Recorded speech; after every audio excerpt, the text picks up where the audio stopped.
Et donc la Trinité est attaquée. Déjà, il y a beaucoup de fausses religions qui enseignent que Dieu est une seule personne. Donc beaucoup de fausses religions vous disent que la Trinité c'est faux. Mais il y a aussi des gens qui se disent chrétiens et qui rejettent la Trinité. Donc c'est les gens qui sont modalistes. Je ne sais pas si vous avez déjà écouté ce terme. Les personnes qui sont modalistes ou oneness. Et qu'est-ce que c'est que le modalisme? Selon le modalisme, le Père, le Fils et le Saint-Esprit sont différents modes ou aspects de l'être divin plutôt que trois hypostases ou personnes distinctes. Donc selon eux, Dieu n'est pas trois personnes. Dieu, ce serait plutôt trois modes, donc comme s'il changeait, un jour il était le Fils, un jour il était le Saint-Esprit, un jour il était le Père, et que ce serait une seule personne en fait. Et il y a vraiment des faux prophètes très malfaisants qui enseignent ça. Et malheureusement ça prend de l'ampleur. Il y a des gens qui enseignent faussement que Dieu est une seule personne. Et ça c'est une hérésie de damnation. Quelqu'un qui enseigne ça est un faux prophète. Si quelqu'un vous dit non, Dieu est une seule personne, Jésus c'est le Père, marquez-le, c'est un faux prophète. Si quelqu'un croit que Jésus-Christ est le Père, il n'est pas sauvé. Jésus-Christ, il n'est pas le Père. Ce sont deux personnes distinctes. Une personne qui est sauvée croit en la Trinité. Donc il y a des personnes qui peuvent être confus et pas trop savoir, mais si vous leur montrez vraiment que la Bible, ils vont acquiescer. Si quelqu'un est sauvé, il va dire oui, c'est vrai, c'est deux personnes différentes.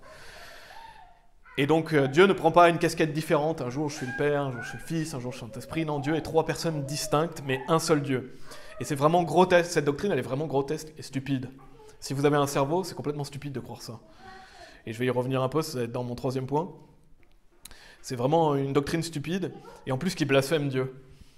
Et donc, j'avais lu, Jésus, il nous dit, c'était dans Jean chapitre 14, « Ne crois-tu pas que je suis dans le Père, et le Père en moi ?» Parce que souvent, ils utilisent ce passage en disant, « Oh, voyez, le Père est en Jésus, Jésus est en le Père, donc c'est une seule personne. » Et c'est pas du tout ce qu'il est dit. Jésus, il dit absolument pas qu'il est le Père. Il dit, ne crois-tu pas que je suis dans le Père et le Père en moi? Donc il n'est pas en train de dire je suis le Père. Non, ce sont deux personnes différentes. En fait, dire que Jésus serait le Père, c'est aussi ridicule que dire que nous, on est le Saint-Esprit. Parce que le Saint-Esprit est en nous. C'est comme si vous disiez, ah, moi, le Saint-Esprit est en moi, donc je suis le Saint-Esprit. Non, c'est complètement ridicule. Et une autre chose aussi, c'est dans Jean chapitre 17, verset 21. Je ne sais pas si vous êtes toujours dans Jean, mais c'est un tout petit peu plus loin, sinon je vais le lire. Jean chapitre 17, verset 21. Jésus nous dit, afin qu'ils puissent tous être un, comme toi, Père, tu es en moi, et moi en toi, afin qu'ils puissent être aussi un en nous, afin que le monde puisse croire que tu m'as envoyé. Donc on voit que la Bible nous dit, afin qu'ils puissent tous être un, donc les croyants, afin qu'ils puissent tous être un, un peu plus loin, afin qu'ils puissent être aussi un en nous. Donc en fait, dire que Dieu est une seule personne, c'est aussi stupide que de dire que nous, on est une seule personne. Nous, on est une seule personne parce qu'on doit être tous un. Donc c'est complètement grotesque. Si je vous dis, voilà, nous on est une seule personne ici présent, vous direz, mais il est fou. Pourtant, c'est ce qu'enseignent les oneness, ce qu'enseigne le modalisme, parce que Jésus-Christ dit que celui qui l'a vu a vu le Père, c'est une seule personne. Non, ce sont deux personnes distinctes, parce que Dieu est trois personnes, un seul Dieu. Et donc ça m'amène à mon troisième point, la Trinité. Et ce mot Trinité, on ne le retrouve pas dans la Bible, mais on retrouve le concept de la Trinité. La Trinité est enseignée à de multiples reprises. Je vais lire 1 Jean chapitre 5, verset 7. Mais il nous dit car il y en a trois qui attestent dans le ciel, le Père, la parole, donc qui est le Fils, et l'Esprit Saint, et ces trois-là sont un. Vous avez le Père, le Fils, le Saint-Esprit. Donc ça fait trois personnes, un seul Dieu. Et dans l'Ancien Testament, en Genèse chapitre 1, vous l'avez sûrement entendu ce verset, mais au verset 26, il est dit « Et Dieu dit, faisons l'homme à notre image, d'après notre ressemblance, et qu'ils aient domination sur les poissons de la mer, et sur les volatiles, et sur le bétail, et sur toute la terre, et sur chaque être rampant qui rampe sur la terre. » Donc quand Dieu dit « faisons l'homme à notre image », pourquoi Dieu dit cela? C'est parce qu'il est trois personnes. Il dit « d'après notre ressemblance ». Donc la Trinité est déjà enseignée dans Genèse chapitre 1. Donc les personnes qui rejettent la Trinité n'ont aucune excuse. C'est dans l'Ancien Testament, dans le Nouveau Testament. Et donc c'est vraiment une fausse doctrine de damnation que de dire que Jésus c'est le Père, ou que Dieu est une seule personne. Et je pèse pas mes mots, c'est vraiment si quelqu'un vous dit « moi je crois que Dieu est une seule personne », vous devez lui prêcher l'évangile, il n'est pas sauvé. C'est une fausse doctrine. Quiconque croit cette stupidité n'est vraiment pas sauvé. Pour être sauvé, il faut croire au vrai Dieu, au Dieu de la Bible, Dieu qui est trois personnes. Et vraiment, je déteste cette fausse doctrine parce que ça blasphème Dieu. Ça blasphème Jésus-Christ, et c'est ce que je vais vous montrer maintenant, mais ça fait Jésus-Christ passer pour un menteur et pour un schizophrène, en fait.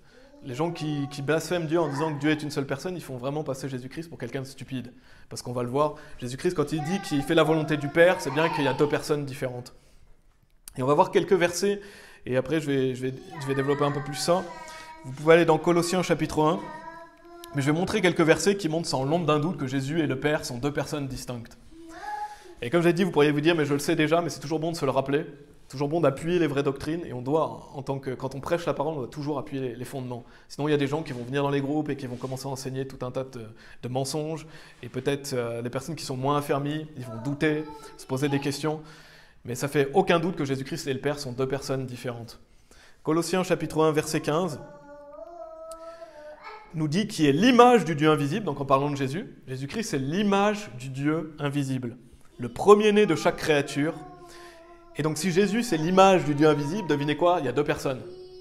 L'image du Dieu invisible, c'est simple à comprendre, mais si quelqu'un est l'image de quelqu'un d'autre, il y a deux personnes. Et donc Jésus-Christ n'est pas le Père. Et dans Hébreux chapitre 1, verset 3, il est aussi dit, en parlant de Jésus, qui étant la brillance de sa gloire et l'image formelle de sa personne, et soutenant toutes choses par la parole de son pouvoir, lorsqu'il a par lui-même purgé nos péchés, s'est assis à la main droite de la majesté dans les hauteurs. Donc on voit que Jésus-Christ, c'est l'image formelle de sa personne. Et donc le mot personne, il est biblique. Vous pouvez utiliser le mot personne en disant Dieu est trois personnes. On le voit dans ce verset, Dieu nous dit l'image formelle de sa personne. Donc c'est tout à fait biblique de dire que Dieu est trois personnes. Il ne faut pas avoir peur d'utiliser ce mot personne quand on explique aux personnes. Et donc ça prouve qu'il y a deux personnes différentes et avec le Saint-Esprit, ça fait trois. Et on peut prendre un exemple tout simple, mais si quelqu'un vous parle de mon père physique, vous dites voilà, ça c'est le père de Pierre. Si quelqu'un vous dit voilà, Pierre est l'image formelle de sa personne, l'image formelle de son père, vous n'allez pas vous dire ah bah Pierre et son père c'est la même personne. Non, ce serait vraiment ridicule. Quelqu'un vous dit voilà, Pierre est l'image formelle de son père. Ah, il n'y a qu'une seule personne. Mais non, il y a deux personnes. Et ce verset prouve que si quelqu'un est l'image formelle de la personne de quelqu'un d'autre, c'est qu'il y a deux personnes. Et vous pourriez vous dire c'est complètement stupide, mais il y a des millions de personnes qui croient ça. Des millions de personnes qui croient que Jésus et le Père, c'est la même personne. Et ils croient au oneness, ils croient au modalisme. Donc c'est vraiment une doctrine complètement stupide. Et on va voir en 4 points, je vais vous prouver en 4 points dans la Bible, et vous pouvez aller dans Apocalypse chapitre 5 si vous voulez. Je veux vraiment souligner le fait que Jésus et le Père sont deux personnes distinctes. Peut-être qu'il y a des gens qui écouteront ce message et qui sont confus à propos de ça. Et j'espère que les gens qui croient cette stupidité arrêteront de le croire en écoutant ce message. Parce que c'est vraiment blasphématoire envers Dieu. Et je vais voir en 4 points, et je pourrais faire tout un message complet là-dessus. Si vous voulez, le pasteur Anderson, il a fait beaucoup de messages là-dessus, parce qu'il y a eu des gens qui sont venus dans son église, justement, et qui prêchaient le oneness. Le pasteur Anderson, il a tout de suite affronté les choses, et on doit vraiment appuyer ces doctrines. Qui est Dieu, le salut, c'est des doctrines qu'on doit répéter, l'enfer, le paradis qu'on doit prêcher.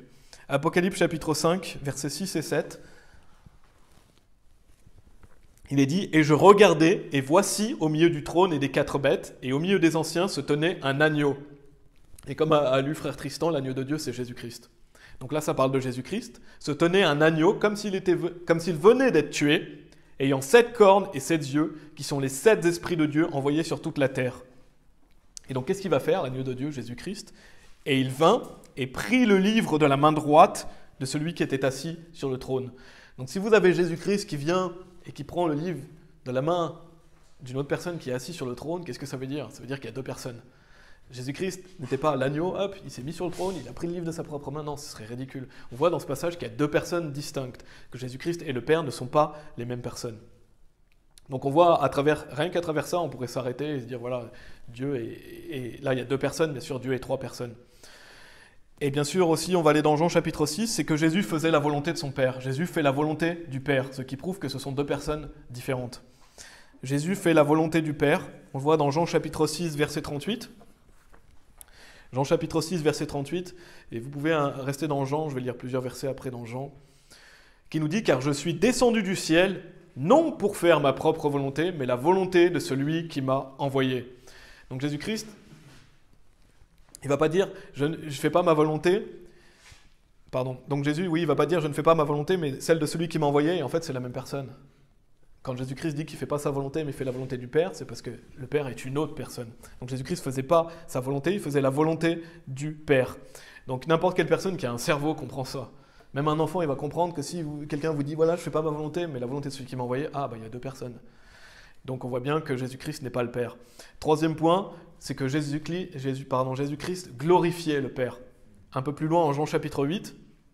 Donc premier point, on voit dans Apocalypse, deux personnes, Jésus-Christ qui prend le livre de la main de celui qui est assis sur le trône. Deuxième point, Jésus faisait la volonté du Père. Troisième point, Jésus glorifiait le Père.